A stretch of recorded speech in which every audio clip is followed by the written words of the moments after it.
Hello. In this second lab for Anatomy and Physiology 2, we're going to be focusing on the lymphatic system.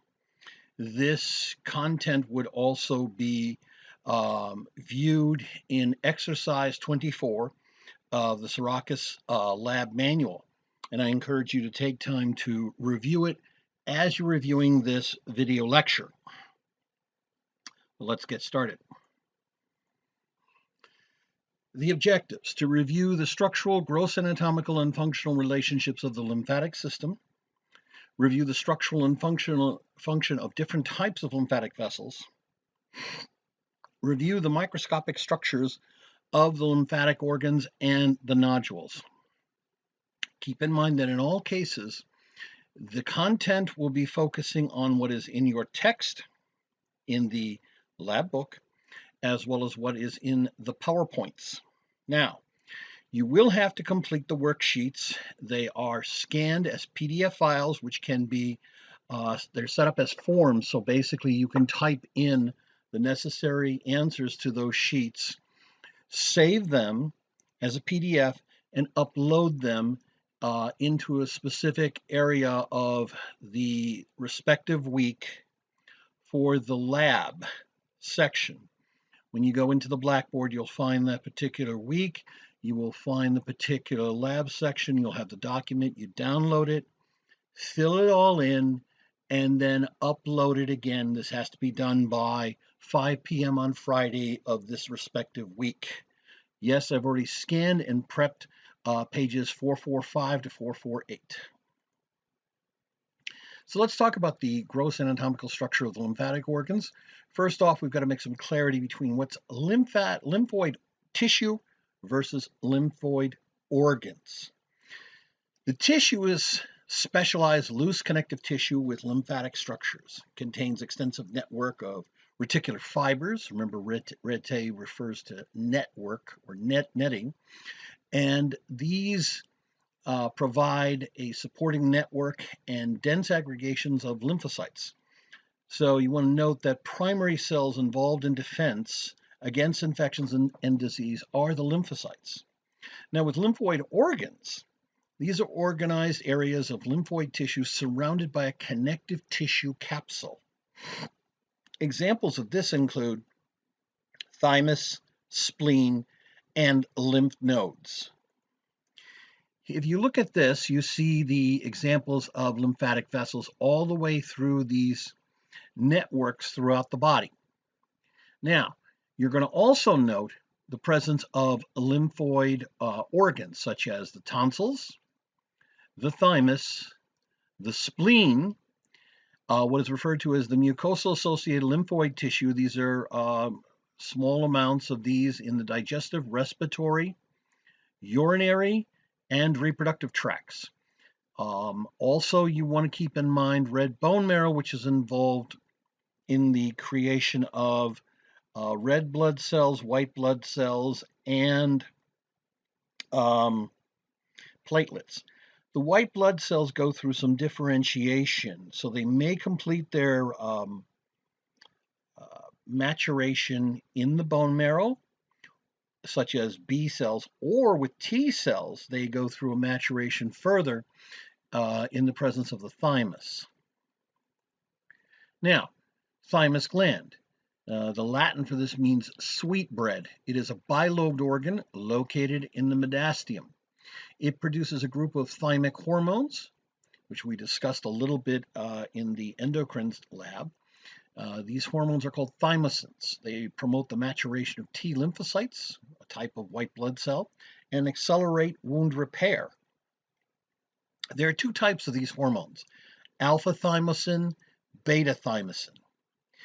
The spleen is located in the upper left quadrant of the abdominal cavity. Now, if you look at the spleen, it has a hilum, which is the site in the spleen where blood vessels, lymphatic vessels, and nerves enter and exit the organ. Inside of the spleen, you will have red pulp, which is involved with the filtering and removal of red blood cells, as well as white pulp, which is involved with the storage and monitoring of T cells and B cells. Lymph nodes are located deep and superficially throughout the body. Sometimes you can feel it. If, let's say, you're sick and you can feel underneath your neck and you go, gee, I got something there. It's like a swollen bump. And that may be a swollen lymph node. Doesn't necessarily mean it's fatal.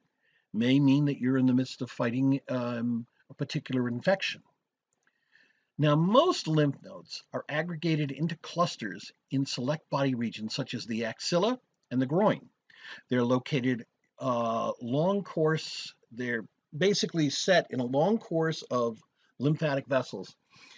If you can think of it like a beads on a string, after a certain distance of the lymph vessel, you'll have a lymph node. And the lymph node may have several vessels that feed into it, but then maybe one, for the most part, leaving. Now, a lymph node is enclosed in a fibrous capsule, and it's made up of a cortex and an inner medulla. Lymph passes through the lymph nodes. Now, you got to understand that lymph not only contains fluid, this is the excess extracellular fluid that didn't get taken up by the capillaries, and as a result, if it's not taken away, you're going to end up with edema, buildup of fluid in the tissues. So the lymph fluid, the fluid is really just basically this extracellular tissue fluid that goes along in these lymph vessels, but it also contains antigens and white blood cells. Now, the white blood cells, it'll basically will, in the lymph, contain T cells, B cells. The lymph nodes will filter foreign particles traveling in the lymph. Also, lymph nodes function in the adaptive immune system. The afferent lymph vessels sending lymph into the lymph node. So afferent, remember, is going toward a particular organ. Efferent is leaving a particular organ. So afferent lymphatic vessels are sending lymph into the lymph node. They are usually going to be greater in number than the efferent lymphatic vessels, which I mentioned a few minutes ago. Efferent lymphatic vessels drain lymph at the hilum of the lymph node. Here is the location of the thymus. You can see where it is basically superior to the heart, and it is nearby or almost wrapped around the trachea, okay? When you look at a transsectional cut, you can see the location of basically where the spleen is, which is nearby the stomach, and it is nearby the pancreas, but the spleen still hangs in the abdominal pelvic cavity, as opposed to being retroperitoneal for part of the pancreas. It has several attachment ligaments, the gastrosplenic ligament here. So this is a ligament that allows the spleen to attach to the stomach. And it has another one, which is where you have the hilum. And that's where the blood vessels, nerves, etc. come in and out, okay? If you look at the lymph node, they're almost situated at different little places along the pathway of lymph vessels. You can see here's a lymph vessel. Here is a lymph node. There's another lymph node here. And so here is what you're going to have. You're going to have fluid being directed into the lymph node. These are the afferent pathways, the afferent lymphatics, as they were called. The efferent lymphatics, as you can see, the fluid is leaving the lymph node. Now let's look at the lymph node per se.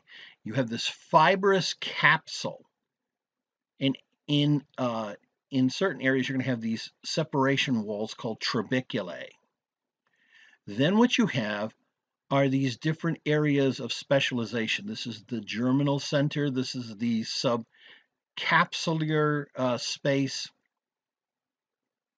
And what you have are a variety of B cells and T cells in these areas that assist in recognition if antigens show up, or removal of the antigens that are in the flow of this lymph.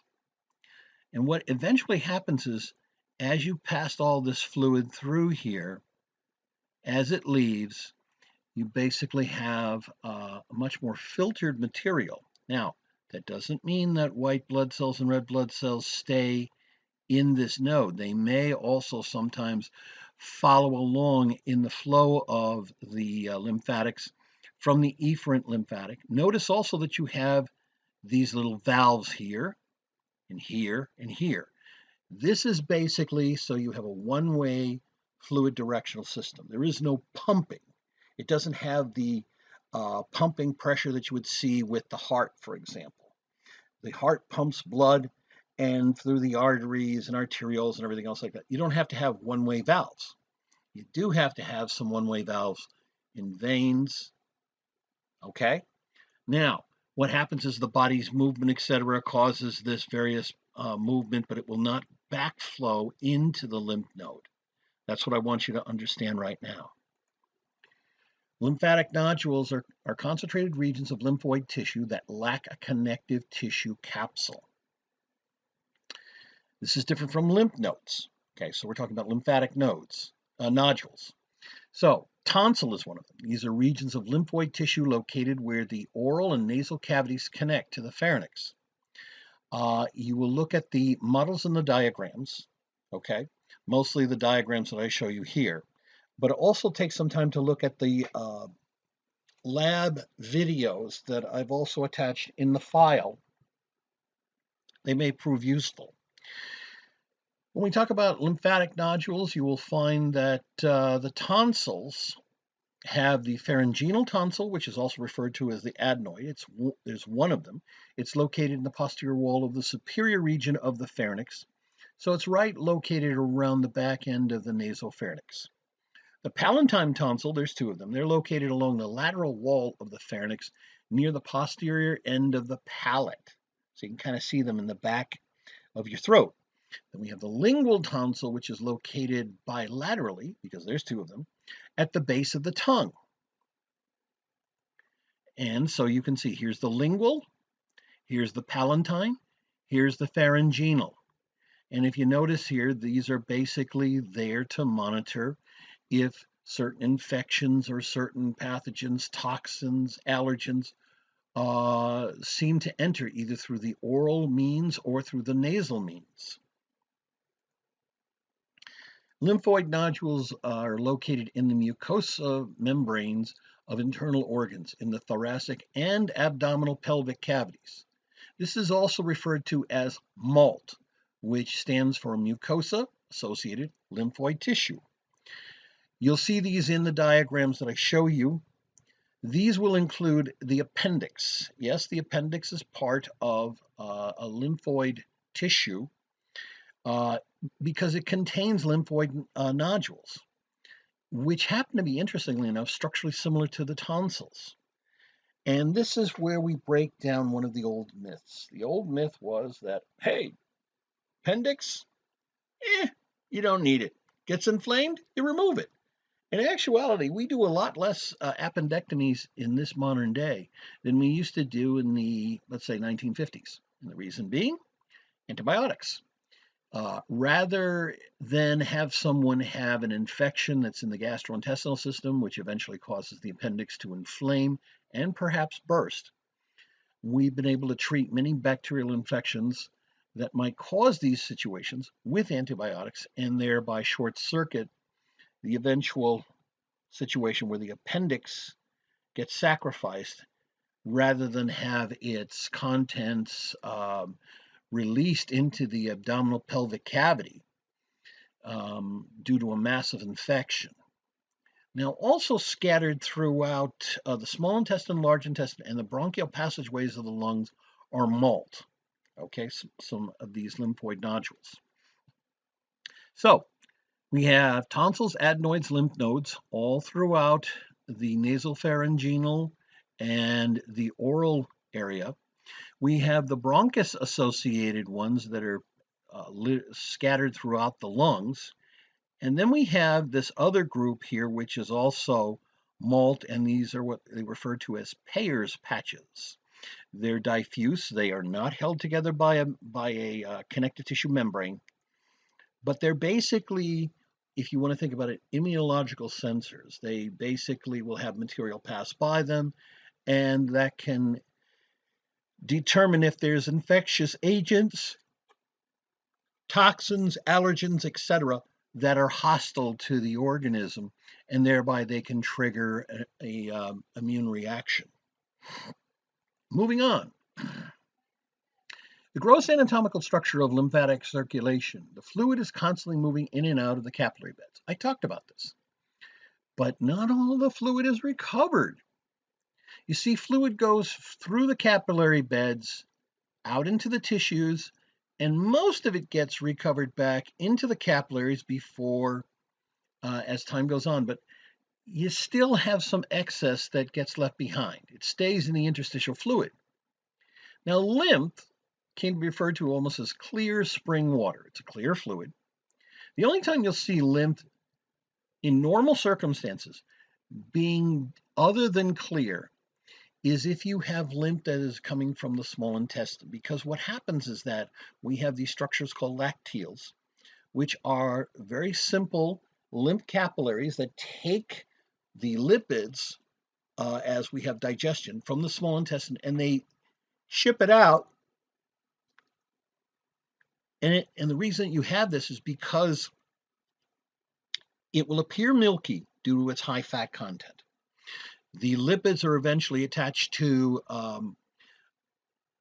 lipoproteins and are circulated throughout the blood, okay, because the lymph system will drain back into the circulatory system. Now, lymph capillaries, for the most part, are found in most tissues. They form an interlacing network with blood capillaries. In essence, our lymph capillaries are the start point for the lymphatic circulation. Here are the lymph capillaries. Now, if you imagine this, blood's going from arteriole into the capillary bed, fluid is leaving the capillaries, and it may be recovered back in time and get transported out by the venule, but not all the fluid goes back into the capillaries.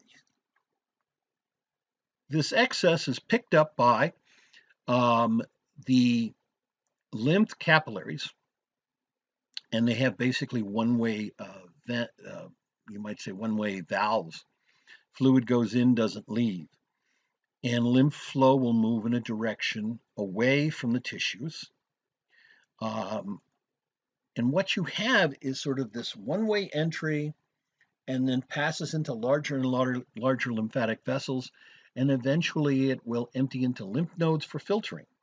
Now, excuse me, the lymphatic vessels empty into the lymphatic trunks, and these drain lymph from the specific region of the body. The lymphatic trunks empty into lymphatic ducts, which then drain the lymph into the venous circulation. Now, here we have the lymph flow moving by tissue. Also notice there are some lymphocytes here and here. What happens is that in a lymph capillary, there's an incomplete or missing basement membrane. There's enough space involved, and the fluid is going to be higher in pressure here than in here, so that it's almost as if you're popping over these overlapping flaps, and so fluid enters into the lymphatic capillary. You will have one-way valves. They will continue to move up and into larger lymphatic structures. Lymphatic vessels can be divided into either deep lymphatics or superficial lymphatics. The superficial inguinal lymph nodes and the lymphatic vessels, if you take a look just in this structure alone, you can see this on somewhat the surface, say below the skin, but not deep into the tissues. Here, though, the deep lymphatics, you have a deep inguinal lymph nodes and the lymphatic vessels. As you can see, they follow along parallel to the venous circulation, etc. Okay? Why do I say that? Just so that you have a clear understanding that lymph nodes are not merely just something that is sub-integral, or in other words, just below the skin. They go deep into the tissues as well. Major lymphatic trunks. Yes, you need to know this. You have the right lymphatic duct, which drains lymph from the upper right quadrant of the body. The left lymphatic duct draws lymph from the left and lower right of the body. There is a thoracic duct which ascends along the left side of the vertebral column adjacent to the aorta. You also have at the lower end of this structure, a structure that is called the cisterna chyli. It's a dilated sac where the thoracic duct begins. This starts roughly around the L2 vertebrae, in other words, lumbar second vertebrae. Here we have the cisterna chyli. You have this thoracic duct coming up through here, and this empties into the junction of the left internal jugular and left subclavian veins here and here, okay? The right side has its own structural setup, and it empties into the junction of the right internal jugular and right subclavian veins right there, okay? So you have the left side entering into the junction at the left internal jugular and the left subclavian, so it's right here. The right side has one right here.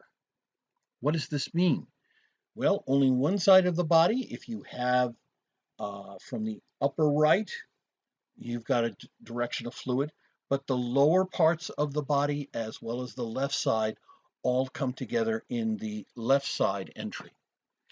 Now, what we're going to do is take some time and review the microscopic structure of the thymus and the spleen. I want to encourage you that all the content that would be on a lab exam will be based on content from either your lab text or your PowerPoint slides.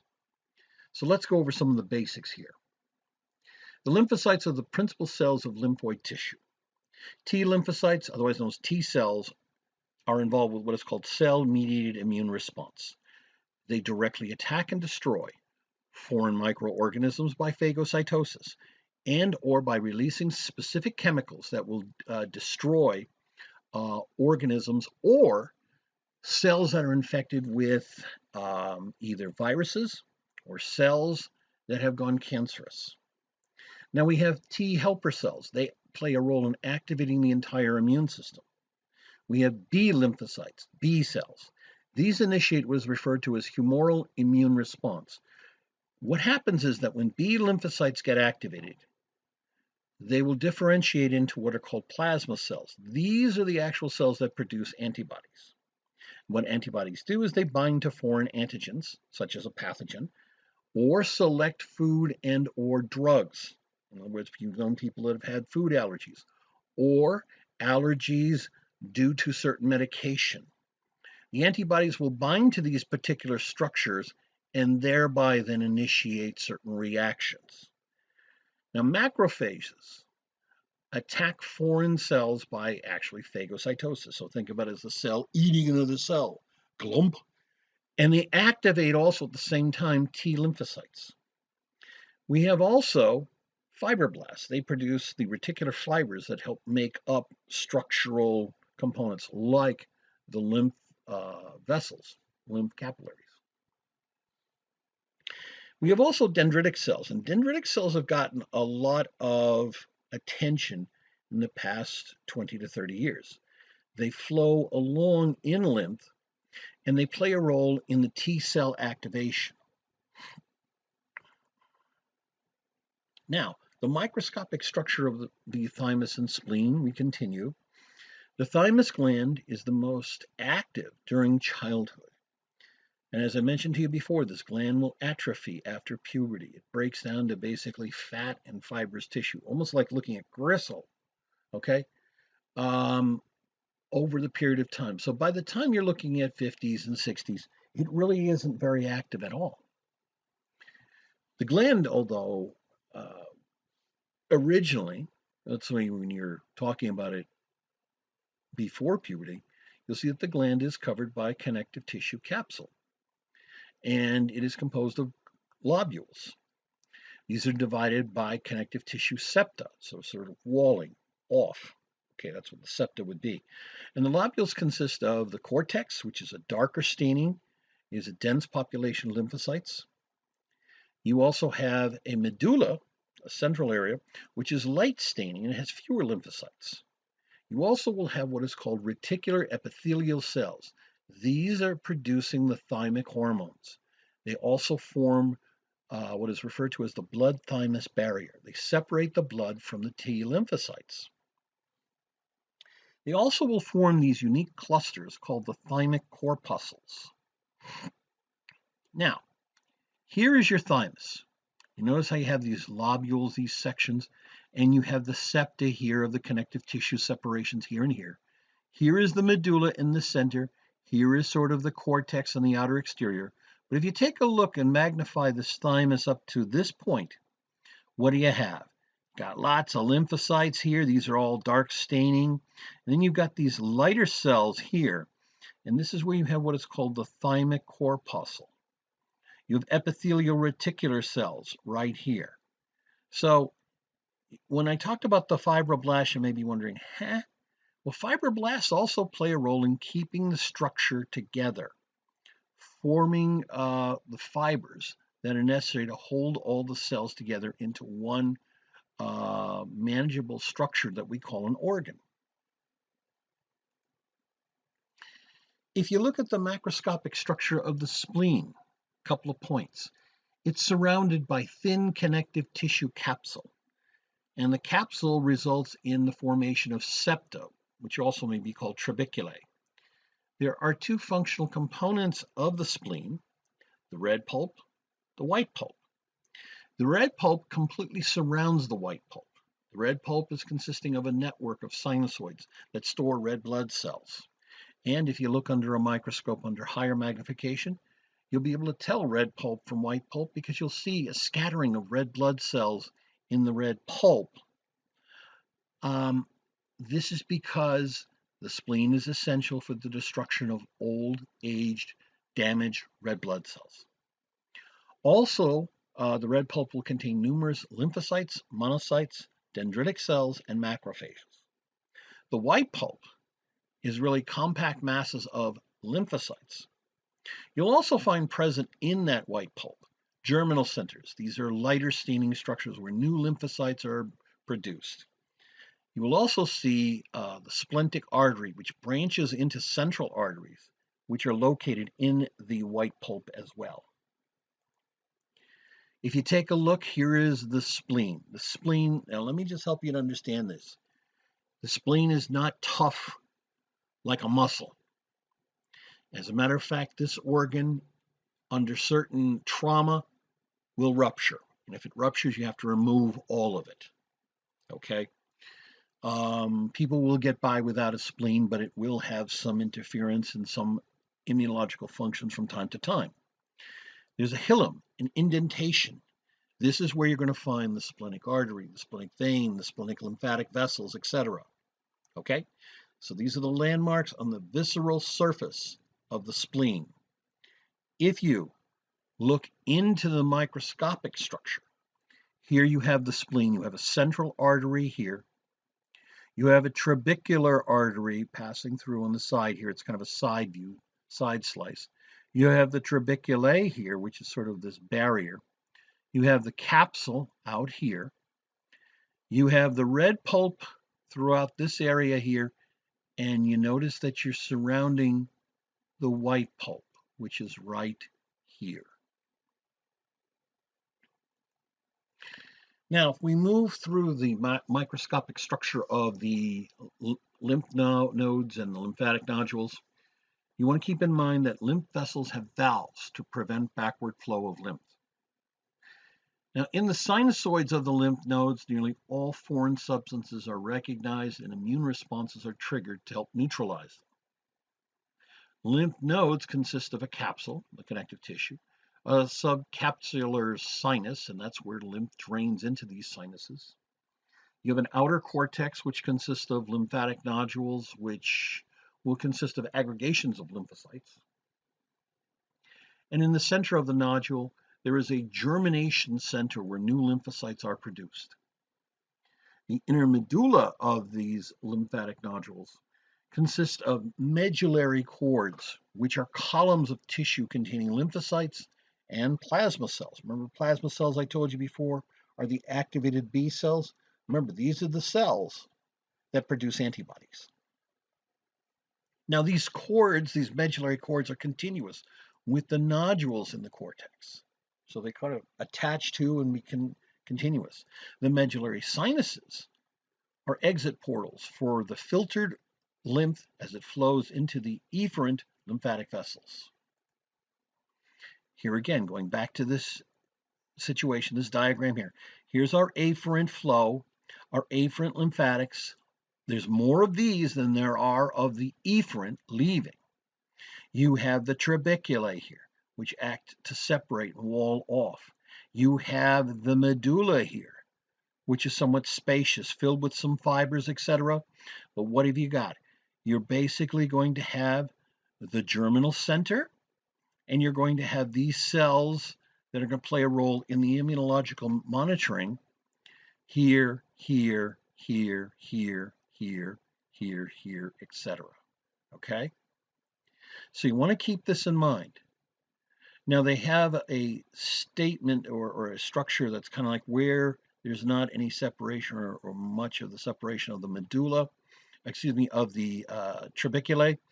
And in there you have a large potential impact of lots of cells here with at the same time the presence of blood vessels, both arteries and veins, and this is referred to as the medullary sinus. Okay, so this is the medulla, this is the area of the medullary sinus. Moving on, here you can see another image where you have the medulla, the medullary sinus, the germinal centers. This is the capsule. Okay, so this is a lymph node that's been sliced, stained. You've got the inner cortex here. You've got the medullary cords here. And so you're going to have an abundance of B cells and T cells here, playing a role in immune defense. Now, what we do is we're going to finish up with a few other structures here. First off, we're going to look at the microscopic structure of the tonsil. As I said, the tonsil is a lymphatic nodule that protects the upper respiratory and digestive tract. Anything that goes in the mouth, anything that goes through the nose, you breathe in, you eat in, all that area, you're going to have some defense at the entry port, and that's going to be the tonsils. You have a lymphatic nodule that is embedded in the mucosa membrane of the pharyngeal wall. That's what basically a tonsil is. You have outer rings of densely packed lymphocytes. You will also notice that there are centrally located germinal centers. And then we start getting into the other structures, such as the Peyer's patches, which are aggregated lymphoid nodule. You would see some of these in the various areas of the small intestine, particularly the ileum. You might see some in the jejunum as well. You would also notice in various other mucous membranes that you will have aggregated lymphoid nodules. And although I mentioned this, look at the similarities between the slides, etc. Focus just on the images that you are presented in your lab book and in the images that I give you, okay? Here is a pharyngeal tonsil. If you'll notice here that you're going to have some crypts, some openings that allow for the interaction of the environment out here, such as what you breathe in, what food you have coming in, and then you have the pharyngeal epithelium here. And then you have the germinal centers here and here and here and here that are basically within these nodules. Now, here is what you're seeing is aggregated lymphoid nodules. You will see these in basically the mucous membrane of the intestinal wall. Here is one of these structures right here. And what they did was they took the microscopic image and then they turned it into sort of a graphic diagram. You'll notice that this gets into almost the submucosal range. This is the underlying connective tissue. Here we have the aggregated lymphoid nodule in intestinal mucosa. You have germination centers where you see the dark clusters, okay? So, there's a lot of stuff that we went through today. What I want you to do is review structural and gross anatomical and functional relationships of the lymphatic system. This is going to help you to understand better when we go through the immune system chapter and the lymphatic system chapter. Okay? You want to review the structural and function of the different types of lymphatic vessels. Review the microscopic structures of the lymphatic organs and nodules. You'll see that both in your book and in the PowerPoint. Complete the worksheets. Now, instead of it saying hand it to me in class because we're online, what you're going to do is this. Download the PDF, fill in all the areas where there are lines, etc., because it's been put into a form so that you can type in all the information. Save it as a PDF, then upload it. It is due by Friday, 5 p.m., the end of this week. Okay? And I hope you have a nice day.